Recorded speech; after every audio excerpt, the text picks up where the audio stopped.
Hello everyone, कैसे हो आप सब। आज मेरी अगली क्लास केमिस्ट्री की है। आज मेरी क्लास में ज़रूर बने रहिए क्योंकि आज वो मैं पढ़ाने वाला हूँ जो कम से कम 5 नंबर में प्रश्न पूछा जाता है। आप देख सकते हैं मैंने गैस बना रखी है और कहीं ना कहीं जब भी गैस पूछी जाती तो कम से कम 4 या 5 नंबर से कम नहीं आती। इसलिए आज के टॉपिक पर बने रहिए और बहुत ही इम्पॉर्टेंट टॉपिक है, ये अक्सर एग्ज़ाम में पूछा गया है। इसलिए आज बने रहिए मेरे साथ पूरी क्लास में। एथिल ब्रोमाइड बनाने की प्रयोगशाला विधि। एथिल ब्रोमाइड बनाने की प्रयोगशाला विधि, सूत्र क्या होता है इसका? Ethyl C2H5Br। सूत्र क्या होता है एथिल ब्रोमाइड का? C2H5Br। एथिल ब्रोमाइड बनाने की प्रयोगशाला विधि। अब देखते हैं इसमें क्या होता। जब एथिल अल्कोहल, पोटेशियम ब्रोमाइड व शांत सल्फ्यूरिक अम्ल के मिश्रण के साथ गर्म किया जाता है तो हमें एथिल ब्रोमाइड साथ में पोटेशियम हाइड्रोजन सल्फेट का जलीय विलयन प्राप्त होता है। ठीक है, याद रखना, इसका जलीय विलयन प्राप्त होगा एथिल अल्कोहल का, इसके साथ इसका कन्वर्जन एथिल ब्रोमाइड का जलीय विलयन प्राप्त होगा। ठीक है, अब एक बार फिर देखते हैं, हिंदी आप लोग लिखिए। जब एथिल अल्कोहल, पोटेशियम ब्रोमाइड तथा शांत सल्फ्यूरिक अम्ल के शांत सल्फ्यूरिक मिश्रण के साथ गर्म किया जाता है तो हमें एथिल ब्रोमाइड का जलीय विलयन व पोटेशियम हाइड्रोजन सल्फेट प्राप्त होता है। पॉइंट हमें ये कि जो प्रयोगशाला में ये बनाने वाले हैं तो हम इस पर फोकस करेंगे। एक बार फिर देखते हैं। जब एथिल अल्कोहल, पोटेशियम ब्रोमाइड व शांत सल्फ्यूरिक अम्ल को एक साथ मिश्रण में गर्म किया जाता है तो हमें एथिल ब्रोमाइड प्राप्त होता है। ठीक है, अब हम देखते हैं इसकी विधि। विधि में कुछ चित्र इस प्रकार बनाया, याद रखना। आपको फ्लास्क, ये फ्लास्क दिया गया है, ये आपका फ्लास्क है। फ्लास्क में मैंने भर रखा है 30, याद रखना ये 30 ml H2SO4 है। लिखते रहिए 30 ml H2SO4 है और 40 ml अल्कोहल जो एथिल अल्कोहल है और 50 ml KBr। अब आप सीधा सीधा लिख सकते हैं कि 30 ml हमारा ये है और 40 ml ये रहा हमारा और 50 ml हमने KBr ले रखा है। इनके मिश्रण को ले रखा है एथिल ब्रोमाइड बनाने के लिए। ठीक है, अब इनके मिश्रण को हम यहाँ से ताप देंगे, यहाँ से ताप देंगे। ये हमारा बर्नर है, यहाँ से हम ताप देंगे। ताप देने के बाद यहाँ से एक सेकंड यहाँ से निकलता हुआ, यहाँ एक गैस नली और बना दे रहा हूँ मैं, हल्की सी, यहाँ से हल्की फुल्की गैस निकलती रहेंगी। यहाँ से भाप निकलती हुई एथिल ब्रोमाइड की यहाँ से होती हुई यहाँ इस फ्लास्क में आएगी। अब इस फ्लास्क में तुम्हारा प्राप्त हो जाएगा एथिल ब्रोमाइड। साथ में इसमें ठंडा जल होगा, याद रखना ये जल भी लिखा हुआ है, ठंडा जल होगा। इसमें इस बर्नर में आपको एथिल ब्रोमाइड प्राप्त हो। एक बार फिर देख सकते हैं इस विधि में क्या बताना है कि इस विधि में क्या बताना है। एक आसबंद फ्लास्क को लिया जाएगा, एक फ्लास्क को लिया जाएगा। ये बालू उष्मक है, बालू उष्मक पहले ये बर्नर से गर्म करेंगे। ये बालू है, बालू के ऊपर ये फ्लास्क रखा हुआ है। ठीक है, बालू के ऊपर ये फ्लास्क रखा हुआ है और इस फ्लास्क में 30 ml H2SO4 तथा 40 ml एथिल अल्कोहल तथा 50 ml पोटेशियम ब्रोमाइड के मिश्रण को लिया है और इस मिश्रण को गर्म करने के बाद फिर ये मिश्रण यहाँ भाप बनकर निकलता हुआ यहाँ पर पहुँचता है और आपका एथिल ब्रोमाइड प्राप्त हो जाता है। ठीक है, ये प्रक्रिया होती है पूरी। जब यहाँ चित्र के माध्यम में ये प्रक्रिया होती है तब कहीं जाकर एथिल ब्रोमाइड प्राप्त होता है। ये मैंने शॉर्टकट बता दिया क्योंकि लॉन्ग विधि में, क्योंकि देखो शॉर्टकट ही वहाँ लिखा जाएगा। लॉन्ग विधि में आप चित्र बनाएंगे, फिर ये पहले तो ये बनाएंगे गैस कैसे बनी, फिर चित्र बनाएंगे, फिर थोड़ा बहुत उसे विधि में लिखेंगे, जैसे चित्र में तुमने क्या क्या जैसे हमने बताया वो लिखेंगे। इसके बाद आप उसका भौतिक गुण या बताएंगे या नहीं, जरूरी नहीं भौतिक गुण बताई दें, लेकिन रासायनिक गुण जरूरी होते हैं। ठीक है, रासायनिक गुण जरूरी होते हैं बताना, याद रखना। और इसके बाद एक आध इसका उपयोग भी बता सकते हैं कि इसका आखिर उपयोग क्या किया जाता है। ठीक है, तो आप सब बच्चे एक बार स्क्रीनशॉट ले लें, इस गैस का चित्र सभी बच्चे बना लें, क्योंकि ये गैस बहुत ही इम्पोर्टेंट है और अक्सर पेपर में पूछी जाती है। ठीक, सबने नोट किया। अब जो खास बात है इस गैस की कि इसके रासायनिक गुण, अगर ये गैस आएगी तो साथ में इसके रासायनिक गुण, ऐसा हो ही नहीं सकता कि इसके रासायनिक गुण ना आए। तो याद रखना इसके रासायनिक गुण जब भी करेंगे तो याद रखना, एक तो बेंजीन हो गया आपका, एक बेंजीन और पोटेशियम हाइड्रोक्साइड, ये बहुत ज़्यादा अपक्रियाएँ इंपॉर्टेंट है, इनके बारे में अक्सर पेपर में पूछा गया है। तो पहली अपक्रिया हम लिख के ले रहे हैं, पहली अपक्रिया आप लिखिए रासायनिक, पहले तो आप डालिए रासायनिक समीकरण, रासायनिक समीकरण किसके, एथिल ब्रोमाइड के। ठीक है, तो पहला है आपका एथिल ब्रोमाइड, पहली आपकी क्रिया होगी बेंजीन के साथ। तो पहले लिखिए आप क्रिया बेंजीन के साथ एथिल ब्रोमाइड की क्रिया है आप क्रिया। ठीक है, तो बेंजीन का 6 सूत्र सभी को पता होता है, C6H6 होता है, याद रखना ये सूत्र सभी को पता होगा। और एथिल ब्रोमाइड का तो आपको पता ही हो गया, बनाइए कि C2H5Br। अब इसका हम रिएक्शन करते हैं, तो याद रखना C6H5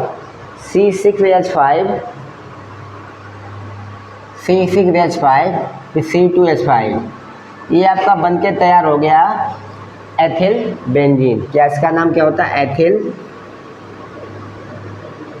बेंजीन बन गया। ठीक है, तो हमने क्या किया, यहाँ से एक एच कम कर दिया। अब देखो एक यहाँ एच अभी बचा हुआ है, ये तो हमने पूरा ले लिया, लिखा हुआ C2H5, लेकिन अभी यहाँ मेरा एक एच बचा हुआ है, तो इस एच को हम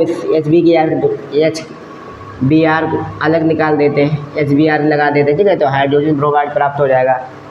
तो इस प्रकार ये सीधा बोल सकते हो हाइड्रोजन अम्ल है, वो भी ब्रोमाइड का। ठीक है, आप देख सकते हैं कि एथिल बेंजीन प्राप्त बन गया। किसी जब बेंजीन की क्रिया एथिल ब्रोमाइड के साथ कराएगी तो एथिल बेंजीन प्राप्त होगा। तो दिमाग से अच्छे से अपक्रिया को हमको लर्न भी करना है और समझना भी है कि किस प्रकार ये हुई है। ठीक है, C6H6 जब बेंजीन की क्रिया एथिल ब्रोमाइड के साथ होती है तो हमें उत्पाद के रूप में एथिल बेंजीन व हाइड्रोजन ब्रोमाइड प्राप्त होता है। ठीक है, या हाइड्रोजन अम्ल प्राप्त होता है, इस प्रकार से आप बोल सकते हैं। दूसरी अपक्रिया याद रखना आपकी KOH के साथ होगी भाई, KOH के साथ C2H5Br की क्रिया बहुत ही अच्छा प्रश्न है और अक्सर पेपर में आता है। तो देख सकते हैं C2H5 सूत्र लिख लीजिए, C2H5Br प्लस KOH रिएक्शन मार दिया मैंने। अब बताओ क्या बन सकता है, दिमाग लगाओ थोड़ा, जल्दी लगाओ दिमाग। बिल्कुल एक बच्चे ने सही बताया, मेथेन बन सकता है, मेथेन। अब मेथेन का सूत्र क्या होता है बताओ, CH4 होता है भाई, सही बताया आपने, CH4 होता है, बना दिया आपने। KBr बन सकता है, क्योंकि Br और K इधर लगा तो KBr बना दिया आपने, अच्छी बात है। एक H बचा, एक इधर H बचा हुआ है, तो मतलब जल बाहर निकल जाएगा। तो आपका मेथेन पोटेशियम ब्रोमाइड या सीधा बोल सकते हो हाइड्रोजन अम्ल, और ये जल प्राप्त हो गया। ठीक है, बहुत अच्छे आपने ये प्रक्रिया की है। अगली अपक्रिया होगी आपकी सिल्वर एसीटेट के साथ क्रिया होगी। ठीक है, ये भी IMP है, सिल्वर एसीटेट CH3COOAg, ये सूत्र होता है सिल्वर एसीटेट का, के साथ क्रिया इसकी एथिल ब्रोमाइड की। तो लिख लो एथिल ब्रोमाइड सूत्र क्या होता है, C2H5Br प्लस CH3COOAg। रिएक्शन मार दो, देखो आप साफ देख तो Ag और Br आराम से बन जाएगा। तो मैं AgBr को साइड में लिखे दे रहा हूँ, AgBr आपका सिल्वर ब्रोमाइड बन गया। अब बचा के आपका C2H5 लिख लो, और साथ में CH3COO बचा हुआ, C2H5 साथ में बचा हुआ CH3COO। चलो ठीक है, लिखते हैं। पहले तो हम लिख लेते हैं CH3COO, फिर बचा है C2H5 इसका नाम होता है एथिल एसीटेट। इसका नाम क्या होता है? Ethyl acetate. Ethyl acetate. तो ये अभिक्रियाएं बहुत ही इम्पोर्टेंट है। अगर ये गैस आएगी तो साथ में ये अभिक्रियाएं जरूर आएंगी, ऐसा तो हो ही नहीं सकता कि अभिक्रिया ना आए। ठीक है, तो जरूर आएंगी अभिक्रिया। ठीक है, अब एक अभिक्रिया और इसकी बहुत ही इम्पोर्टेंट है, एक और लास्ट अभिक्रिया बची हुई है, एक अभिक्रिया और लास्ट बची हुई। तो इसकी लास्ट अभिक्रिया चौथी AgCl के साथ अभिक्रिया है। AgCl, सिल्वर साइनाइड बोलते हैं इसे, AgCl के साथ क्रिया। तो सिल्वर साइनाइड के साथ क्रिया जब करेगा एथिल ब्रोमाइड तो देखते हैं क्या बनता है, C2H5 Br प्लस AgCl आप ध्यान रखना। तो ठीक है, C2H5 ये तो एक बन ही जाएगा, C2H5 साथ में डबल बॉन्ड करके C लग रहा है, तो C2H5 मजबूत बॉन्ड बनेगा, डबल बॉन्ड। इसका नाम होता है एथिल आइसोसाइनाइड। इसका एथिल आइसोसाइनाइड, इसका नाम क्या होता है? Ethyl isocyanide. और साथ में आपका AgBr भी बनके तैयार होगा, क्योंकि आप देख पा रहे हैं Ag और Br लेगा तो C2, ओहो एक थोड़ी मिस्टेक हो गई है, C2H5N आइसोसाइनाइड, क्योंकि एन के साथ कार्बन जुड़ा हुआ है तो इसलिए आइसोसाइनाइड इस प्रकार का सूत्र होता है। ठीक है, याद रखना। अरे कुछ भी नहीं, आप CN भी लिख सकते हो, कोई प्रॉब्लम नहीं आएगी, तब भी यही रहेगा। लेकिन याद रखना, जब ये CN लिखा जाएगा तो साइनाइड तो ANC कर दिया जाए, जब ANC करके उल्टा लिखा तब आइसोसाइनाइड पढ़ा जाता है। ये अपने रूल्स में लिखवाया है। ठीक है, और किस में लिखवाया?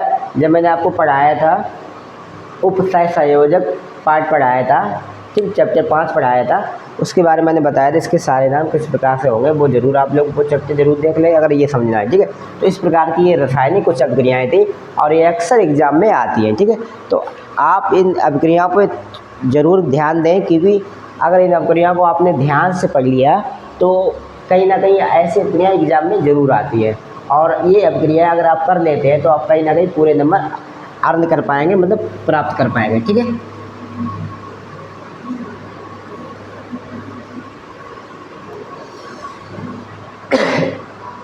तो इस चैप्टर में जो भी इम्पोर्टेंट था मैंने सारा का सारा मैंने आपको पढ़ा दिया। इसमें आपकी एक गैस क्लोरोफार्म और पूछी जाती है। क्लोरोफार्म का सूत्र सभी को पता होना चाहिए, CHCl3 होता है, CHCl3 होता है। और क्लोरोफार्म का यूज भी आपको पता होना चाहिए। क्लोरोफार्म का यूज क्या होता है? ये ज़्यादातर लोगों को बेहोश करने के काम आती है, मतलब लोगों को ऐसे नहीं, फिल्मों में देखा तो रूमाल में दवा डालते हैं तो वो यहाँ नाक में लगा देते हैं तो वो इंसान बेहोश हो जाता है, तो उसमें याद रखना उसमें क्लोरोफार्म ही होता है। ठीक है, तो जब मैंने आपको ये चैप्टर पढ़ाया है तो हमने बताया था कि ये चैप्टर में मैं वही चीज़ें पढ़ाने वाला हूँ जो आपको पेपर में पूछी जा सकती है, और मैंने आप वो समझो सारी की सारी वो चीज़ें पढ़ा दी हैं। पार्ट 5 मैंने बोला था स्टार्ट में कि 3 पार्ट में ये वीडियो ख़त्म कर दूंगा मैं, लेकिन पार्ट ख़त्म कर दूंगा, परंतु 5 पार्ट हो चुके हैं, ये मैं 6वां पार्ट पढ़ा रहा हूँ, तब जाकर कहीं ये चैप्टर ख़त्म हो पाया। लेकिन अभी इसमें कुछ चीज़ें बाकी भी रहेंगी, वो मैं प्रैक्टिस सेट में लेके आऊँगा, क्योंकि कुछ आपको प्रैक्टिस सेट में नया देखने को मिलेगा तो आप थोड़ा दिमाग लगाएंगे, क्योंकि सारा का सारा अगर पढ़ा आ जाता प्रैक्टिस सेट में तो आप कहते ये तो मैंने पढ़ लिया। इसलिए मैं प्रैक्टिस सेट में वही सारी चीज़ें लाने वाला हूँ जो कुछ नई भी होंगी, कुछ एडवांस भी होंगी और कुछ ऐसी होंगी जिसमें आप अपने दिमाग को लगाकर उसे थोड़ा बहुत कर सकें। ऐसी भी चीज़ें मैं इनमें डालूंगा जो आप उसमें सोच विचार करके उसमें स्वयं सॉल्व कर पाएँ। ठीक है, और याद रखना कल से मैं आपका दूसरा चैप्टर जिसमें बहुत ही इम्पोर्टेंट चैप्टर है वो लेके आ रहा हूँ, अल्कोहल, फिनाल और ईथर। कहीं ना कहीं अल्कोहल आपके एग्जाम में ज़रूर आता है अल्कोहल, तो ठीक है, अल्कोहल, फिनाल, ईथर। तो बने रहिए मेरे साथ, कल की क्लास में बने रहिए और मैं देखता हूँ किनको कौन कौन मेरे क्लास में बच्चे ज्वाइन होते हैं। और हाँ, साथ साथ में सब्सक्राइब ज़रूर करते रहिए, क्योंकि मैंने कहीं बताया है कि मेरे को कुछ ही कम बचे हुए हैं 1000 में, तो वो कंप्लीट हो जाते। मैं किसी से नहीं बोलूँगा, जिसको भी मन करेगा वीडियो अच्छा लगेगा तो सब्सक्राइब करेंगे, नहीं अच्छा लगे तो वीडियो मत सब्सक्राइब करें। ठीक है, क्योंकि वो आजकल लोगों को दिल को ही जीतना ज़रूरी होता है। चलते हैं, ठीक है, आज के लिए इतना ही। कल मिलते हैं एक नई क्लास के साथ, एक नए लेसन के साथ। जय हिंद, जय भारत।